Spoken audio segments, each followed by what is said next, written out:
Tinamaan ng jackpot ang Charlotte Hornets nang i-draft nila si Con Knueppel dahil masasabing siya ang isa sa pinakamahusay na rookie sa NBA ngayong season.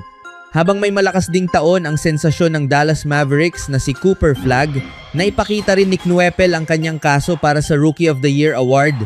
Isa na siya sa mga pinaka-epektibong 3-point shooter sa liga at gumawa pa siya ng kasaysayan sa kanyang pinakahuling tres ayon kay Brett Siegel sa laro ng Hornets laban sa New York Knicks nitong Biyernes na ipasok ni Knueppel ang kanyang ika 250 na 3-point shot ngayong season na naging dahilan para siya ang pinakabatang manlalaro sa kasaysayan ng NBA na umabot sa 253 sa isang season.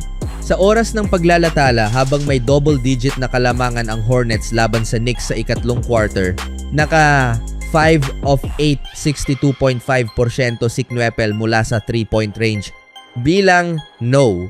3 overall pick sa 2025 NBA Draft, bahagi si Knueppel ng starting lineup ng Duke Blue Devils na halos lahat ay na-draft kasama sina Flagg, Zion James, Tyrese Proctor at Kaman Maluak.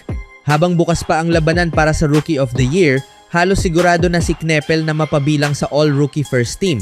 Bago ang laro noong Huwebes, nakapaglaro na siya sa 71 games, kabilang ang 70 starts na may mahigit 31 minutes kada laro. Nag-average siya ng 19 puntos, 5.3 rebounds at 3.4 assists na may shooting splits na 48.7% mula sa field, 43.6% mula sa 3-point line at 87% mula sa free throw line.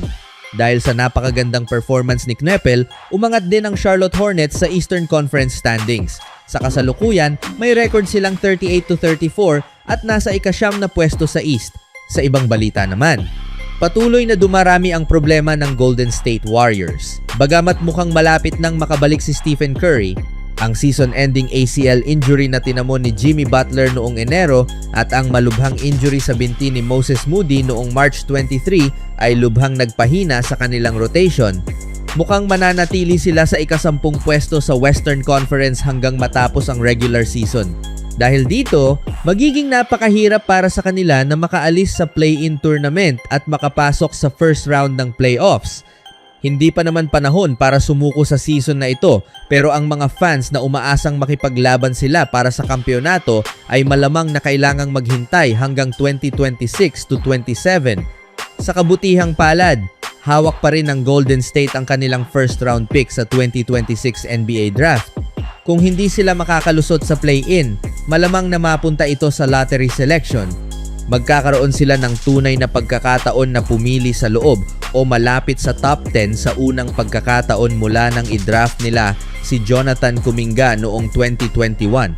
Hindi na kailangang sabihin, isang oportunidad ito na hindi nila pwedeng sayangin. Dahil sa lalim ng paparating na draft class, marami silang paraan para makuha ang tamang player. Sa pinakabagong 2026 NBA mock draft ng Fansided na ginawa ni Christopher Klein, nakuha ng Warriors ang ideal na katuwang para kay Curry sa katauhan ni LeBron Fillon Jr. mula sa Alabama Crimson Tide. Maaaring maging magandang pampalubag loob ito matapos ang isang napaka-disappointing na season. Si LeBron Fillon Jr. ay maaaring maging eksaktong enerhiya na kailangan ng rotation ng Warriors. Mula nang makuha nila si Butler, madalas siyang pinagkakatiwalaan ng Warriors na mamuno sa bench unit kapag wala sa court si Curry. Ngunit sa puntong ito ng kanyang karera, mas bagay na kay Butler ang complementary ball handling role. Ganito rin ang sitwasyon ni Brandin Podziemski. Ayon kay Klein, maaaring si Fillon ang perpektong prospect para punan ang kakulangang iyon. Kailangan talaga ng Golden State ng isa pang ball handler sa likod ni Stephen Curry. Karaniwan, hinahanap ng Dubs ang mga prospect na may balanse ng future value at agarang impact. Maaring si Fillon ang maging isa sa kanilang pinakamagandang success story sa aspetong iyon. Christopher Klein. Papunta sa pagtatapos ng isang mahusay na season sa Alabama, nag-average si Fillon ng 21.6 points, 3.4 rebounds at 5 assists habang may 39.7% shooting mula sa 3-point range sa loob ng 32 laro. Bahagyang naapektuhan ang kanyang draft stock matapos ang hindi gaanong kapansin-pansing performance sa laban ng Alabama kontra Texas Tech sa round of 32, pero sapat ang kanyang consistency at kabuuang production upang makabawi. Bilang isang mahusay na combo guard, maaari niyang bigyan ang Warriors ng flexibility sa kanilang backcourt.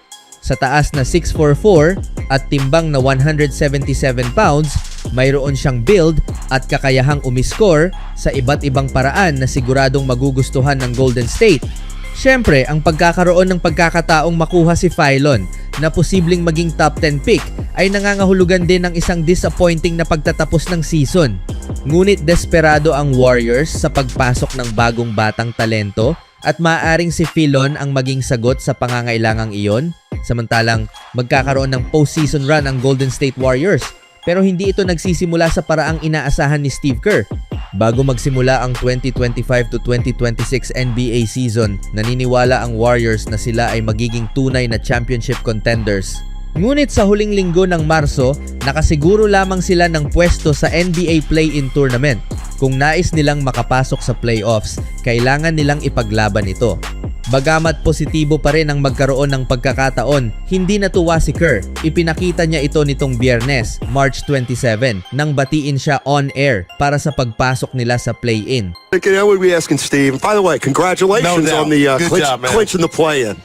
No, I meant on the 600. Yeah, You knew that. Don't do that. Okay. I did. Ang reaksyon ni Steve Kerr ang nagsasabi ng buong kwento ng kanilang season. Ayon sa 95.7 The Game, binati ni Steiny si Kerr at ang Warriors para sa kanilang play-in berth, pero hindi ito ikinatuwa ng coach. "Huwag mong gawin yan," sabi ni Kerr, habang mula sa ngiti ay naging seryoso ang kanyang mukha. "Huwag mong gawin yan." Sa kanilang pinakahuling laro, hinarap ng Warriors ang Brooklyn Nets sa home court. Isa ang Nets sa mga koponang nasa rebuilding phase sa Eastern Conference at makikita ito sa kanilang record. Sa 17-56, pumasok ang Nets sa laban noong Huwebes na may 8 sunod-sunod na talo. Tiniyak ng Warriors na madadagdagan pa ito matapos nilang talunin ang Brooklyn 109-106. Sa panalong iyon, umangat ang Golden State Warriors sa 35-38 na record ngayong season. Nasa ika-10 pwesto sila sa Western Conference at 3 lamang sa huling 10 laro ang kanilang napanalunan.